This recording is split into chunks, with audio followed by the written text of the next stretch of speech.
Praise the lord. దైవ మర్మములు మే 1. సమకూర్చుకొనుటలోని రహస్యములు. ఇలాగున దావీదు అమాలేకీయులు దోచుకొని పోయిన దానినంతటిని తిరిగి తెచ్చుకొనెను. వారు ఎత్తుకొని పోయిన దానినంతటిలో కొద్దిదేమి గొప్పదేమి ఏదియూ తక్కువ కాకుండా దావీదు సమస్తమును రక్షించెను. 1 సమూయేలు 30:18-19.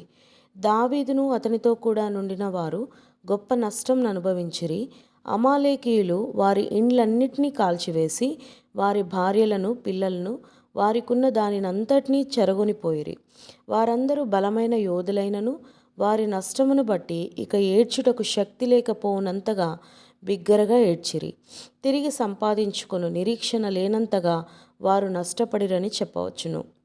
అయితే దేవుని కృపా సహాయం వలన వారు నష్టపోయిన దాన్ని మాత్రమే గాక అంతకంటే అధికముగా, అనగా వారి జీవితంలో వారికి కలిగిన అప్పులన్నిటినీ తీర్చివేయగలిగినంతగా తిరిగి సంపాదించుకొనగలిగిరి.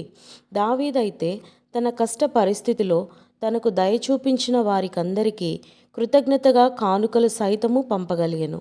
తిరిగి సంపాదించుకొనగలమను నిరీక్షణ కూడా లేనప్పుడు మనము కోల్పోయిన దానిని సమకూర్చుకొనుట అనునది ప్రత్యేకమైన ఆనందంను కలుగజేయును.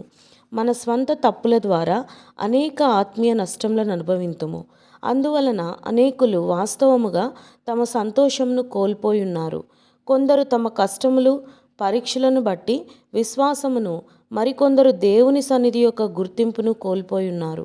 కొందరైతే దేవుని చిత్తమును కనుగొనుట అను రహస్యమునే నేర్చుకొనలేక ఉన్నారు. అనేకులు తాము క్రొత్తగా తిరిగి జన్మించిన సమయంలో ఉన్న శక్తిని, మొదటి ప్రేమను కోల్పోయున్నారు. మనము కోల్పోయినవన్నీయు తిరిగి రెండంతలుగా సమకూర్చుకున్నట్లు దేవుడు సహాయపడగలడు.